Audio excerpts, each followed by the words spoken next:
नहीं, सिर्फ ये नहीं बोलना है कि आप, प्रॉपर लॉजिकली ये बताना है कि अगर मैं सही हूं तो क्यों हूं और अगर मैं गलत हूं तो क्यों हूं।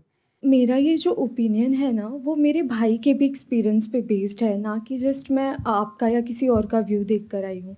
बेसिकली मैंने इसको बहुत करीब से देखा है, क्योंकि जब हम 11th और 12th में थे, अभी मैं यूपीएससी कर रही हूँ यहाँ पर, तो जब हम 11th और 12th में थे, तो मेरे भाई को भी ऐसे लोगों ने अप्रोच किया था, मुझे भी कई बार अप्रोच किया था। वहां पे आपने देखा होगा किस तरीके से मोटिवेट किया जाता है, कैसे एक इंसान एक को। अलग सा ही इन्वायरमेंट क्रिएट कर दिया जाता है कि आपको समझ में ही नहीं आएगा कि क्या गलत है क्या सही है। वो इतने कॉन्फिडेंट हो गए, स्पेशली एक लड़की थी, मेरी फ्रेंड थी, वो मुझे बोलती थी कि तू चल तू चल।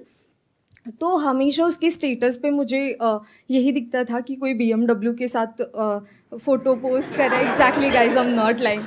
तो कोई मर्सिडीज़ के साथ डाल रहा है। तो भाई ने भी मुझे कल ये बात बताई कि ये सब फेक होता है। अगर प्रोडक्ट बेचना तो आप सिंपली बेच दो ना, कि हाँ साबुन है 10 रुपए का, ले लो। उसके पीछे आप BMW क्यों दिखा रहे हो, जो कि वो पॉसिबल नहीं है। Exactly, that is the truth. कुछ लोगों को ये लग रहा है कि ये लड़ाई मेरे और विवेक बिंद्रा के बीच में है, जबकि ऐसा कभी था ही नहीं। ये कुछ लोग समझ रहे हैं या वो खुद समझ रहे हैं। ये लड़ाई एक्चुअल में सच और झूठ की है। ये लड़ाई एक्चुअल में सही और गलत की है। सर इसमें गलत क्या है वैसे? सर वो कोई तिकड़म लगा के अपना कोई प्रोडक्ट बेच रहा है। सर ऐसे बहुत सारे लोग हैं दुनिया में जो कुछ ना कुछ कर ही रहे हैं, कई सारी टैक्टिक्स लगा रहे हैं। और जैसे एडवर्टीजमेंट में बहुत सारा कुछ होता है, तो सर ये भी इसने भी कोई अपनी टैक्टिक्स निकाली है, तो उसमें सर गलत क्या है अपना प्रोडक्ट बेचने? वेरी गुड पॉइंट कि इसमें गलत क्या है। कोई बताना चाहेगा कि इसमें कुछ गलत है या नहीं है या ये सही है? सर बेसिकली इसमें सबसे पहले हमारे लोग 18 to 25 के एज ग्रुप के बच्चों को टारगेट किया जाता है और इसमें उनको सेमिनार तक ले जाया जाता है और उनको ज़बरदस्ती आप अपने कुछ भी बेच रहे हो उन्हें फंसा दिया जाता है। सर अजीब टाइप के वहाँ म्यूजिक वगैरह चल रहे होते सेमिनार में। मैं खुद भी ज्वाइन किया था कंपनी में और वो बोलते थे कि आपको आपकी दाढ़ी आने से पहले आपकी गाड़ी आ जाएगी। आई नहीं सर। सर सबसे पहले मैं ये कहना चाहूँगा, क्योंकि जिस आपने बिग स्कैम वीडियो अपलोड की यूट्यूब पे, उसमें आपने ना नाम किसी का बताया ना कंपनी का नाम लिया। तो अगर मैं जैसे चोरी कर रहा हूँ, आप चोर चोर कह रहे हैं, अगर मैंने वो गलती की है तो ऑब्वियसली मैं चिढ़ूंगा उस बात से। आप अगर नाम लेते तो गलत था, कंपनी का या उनका या किसी स्पेसिफिक पर्सन का, तो गलत होता। आपने नाम तो नहीं लिया, और अगर नाम नहीं लिया है आपने और अगर मैं गलत हूँ तो मैं चिढ़ूंगा। और एक और मजेदार बात बताइए, जब वो वीडियो अपलोड हुई कितनों को समझ आया था मैं किसके बारे में बात कर रहा हूं? बहुत कम लोगों को। अगर वो कुछ नहीं करते, चुपचाप बैठे रहते, तो 2 दिन में सब भूल भाल जाता सब खत्म हो जाता। मतलब एक टीचर है जो क्लास में सामने खड़े होकर के बोल रही है तुम में से किसी एक ने चोरी करी है, और एक बच्चा खड़ा होकर के बोलता है मैंने चोरी नहीं करी है, मैंने चोरी नहीं करी। अरे नहीं करी तो बैठा रहे ना चुपचाप। सर इस पर मैं अपने थॉट शेयर करना चाहूँगा। सबसे पहले तो कोई कोर्स बेचना या प्रोडक्ट बेचना कोई गलत नहीं है, लेकिन प्रोडक्ट का अगर आप 50,000 का बेच रहे हो तो उसकी औकात भी होनी चाहिए उतनी। उनके प्रोडक्ट की औकात है 100 रुपये की, लेकिन बेच रहे हैं 50,000 में। सर एक पॉइंट और मैं शेयर करना चाहूँगा। प्लीज बोलिए। लाइक किसी को पसंद नहीं आया और आप उससे कह रहे हो कि आप दूसरों को सेल करो, तो वो उससे ही बड़ा स्कैम है। असली स्कैम ये है, ध्यान से समझ लो सब लोग, कि एक प्रोडक्ट जो आपको पसंद नहीं आया, आप अपने पैसे वापस मांग रहे हो, लेकिन आपको कहा जा रहा है अगर आपको अपने पैसे वापस चाहिए तो अपने जैसे और 4 बेवकूफ पकड़ करके लाओ और उस पर 30% 35% जो भी है कमीशन लो, और जो आपने पैसा लगाया वो पूरा पैसा आपको वापस। ये स्कैम है। अच्छा, इसी में अगर कोई जेन्युइन प्रोडक्ट हो तो क्या ये स्कैम है? नो सर, नहीं है। ये भी ध्यान से समझ लेना। तो मजे की बात यह है कि जब मैंने स्कैम को एक्सपोज किया तो ऐसी हजारों कंपनीज हैं इंडिया में, उनमें से सिर्फ एक ही कंपनी वाले और उस कंपनी का मालिक नहा धो करके मेरे पीछे पड़ गया। इसका मतलब क्या निकालोगे? अब आ करके कह रहे हैं कि बताओ इसमें स्कैम क्या है, तो ठीक है मैं बताता हूं स्कैम क्या है। आज अच्छे से बताता हूं और पूरी दुनिया को समझाता हूं कि स्कैम होता क्या है।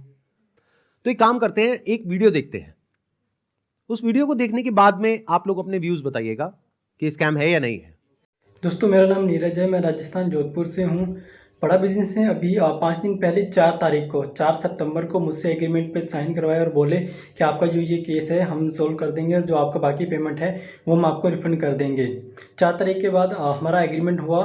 मुझे सेटलमेंट एग्रीमेंट दिया कि आप एग्रीमेंट पे साइन करो, इसको अच्छे से रीड करो, पढ़ो इसको, फिर आप साइन करके हमें भेजो, तब हम आपका जो पैसा है वो हम आपको रिफ़ंड कर देंगे।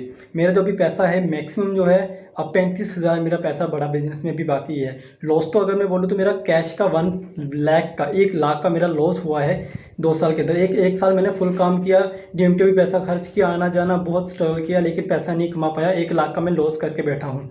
लेकिन जो बड़ा बिजनेस को मैंने दिया था उसमें मेरा 35,000 अभी बाकी है बड़ा बिजनेस लेने का। और जो हमारा एग्रीमेंट का साइन हुआ था वो हुआ था 40,000 का। तो मेरा समीर करके नाम है, तो उन्होंने मुझको एग्रीमेंट दिया और बोला कि 40,290 रुपये जो अमाउंट है वो आपके हम अकाउंट में ट्रांसफ़र कर देंगे जब आप एग्रीमेंट साइन करके हमें भेजोगे उसके बाद। तो मुझे 2-3 दिन बोलते रहे, सर कल होगा, परसों होगा, 24 घंटे 48 घंटे ऐसे ही बोलते लास्ट में आके बोला सर आपको रिफंड नहीं होगा, आप हमारे रिफंड कैटेगरी में नहीं आते। और उसके बाद मेरे को बोला सर हमारे एक सीनियर आपको कॉल करेंगे, लेकिन उनके किसी भी सीनियर्स का मेरे पास कॉल नहीं आया, ना मुझे व्हाट्सएप पे रिप्लाई दे रहे हैं। यहाँ पे कुछ पोस्ट हैं वो भी मैं आपको शेयर कर दूंगा स्क्रीनशॉट, जो आप देख सकते हो कि कितना बड़ा मेरे साथ फ्रॉड हुआ है। तो अगर आपको भी ऐसे सेटलमेंट एग्रीमेंट दिया जाता है कि आप साइन करिए और आपको पैसा हम रिफंड दे देंगे, तो मेरे दोस्तों ये बिल्कुल भी भूल के भी मत करना एग्रीमेंट साइन। पहले आप उनको बोलो कि पहले पेमेंट दो, उसके बाद हम एग्रीमेंट साइन करेंगे। देखो भाई एग्रीमेंट क्या है, क्योंकि हम मिडिल क्लास फैमिली से गरीब लोग हैं, हमें सिर्फ अपने काम से मतलब होता है ना। तो हमें जब अपना पैसा मिल जाएगा तो हम पैसा लेके हमें क्या करना बड़ा बिजनेस का, है ना। हम उनके बारे में नेगेटिव क्यों बोलेंगे। उसके बाद इन्होंने मुझसे वीडियो भी बनवाया, मेरा यूट्यूब चैनल था वो भी डिलीट करवा दिया, व्हाट्सअप ग्रुप भी डिलीट करवा दिया, लेकिन मेरा पैसा इन्होंने रिफंड नहीं किया। जो उन्होंने बोला मैंने वो किया, लेकिन मेरा पैसा इन्होंने रिफंड नहीं किया है। इसलिए मैं दोबारा से वीडियो बनाना सोशल मीडिया पर जब तक मेरा पैसा नहीं मिल जाता है मैं तब तक वीडियो बनाता रहूँगा और अपनी लड़ाई में लड़ता रहूँगा। अगर वो मेरी तरफ लीगल एक्शन भी मेरे ऊपर लेंगे तो उसका मेरे को कोई दिक्कत नहीं है, क्योंकि वैसे भी हम बर्बाद हो चुके हैं, हमारा पूरा सब कुछ है जो उजड़ चुका है ना। तभी इससे बुरा हमारे साथ जो भी होगा वो देखा जाएगा, और जो बुरा हमारे साथ हो चुका है इससे ज़्यादा बुरा हमारे साथ नहीं हो सकता है ना, और ना भी वो कर सकते। जितना बुरा होना था वो हमारे साथ हो चुका है। मैं जब भी IBC के बारे में सोचता हूँ मुझे ऐसा लगता है कि मेरा पैसा भी बर्बाद हो गया, मेरा टाइम भी बर्बाद हो गया। मैंने इतना ट्रस्ट किया था विवेक बिंद्रा जी पर, मेरा ट्रस्ट भी चला गया और मुझे सुसाइडल थॉट आते हैं। और मैं अगर कंपनी मेरा पैसा रिटर्न नहीं करती है तो मैं सुसाइड करूँगा। और मैंने 10-12 वीडियो बना करके अलग अलग चैनल पर डाल दिए हैं और शेड्यूल कर दिया है। मेरे ना होने के बाद वो वीडियोस रिलीज होते जाएंगे, जिसपे मैंने बताया है कि किस तरीके से मैंने डॉक्टर विवेक बिंद्रा जी का वो सब भी लगा दिया कि मेल पर कि मैंने पैसा डाला था, और मेरा चैनल स्ट्राइक पड़वा दी गई है। और मुझे बोलने की भी वो नहीं दिया कि मैं बोल सकता हूँ, इसलिए मैं ये बिल्कुल नए चैनल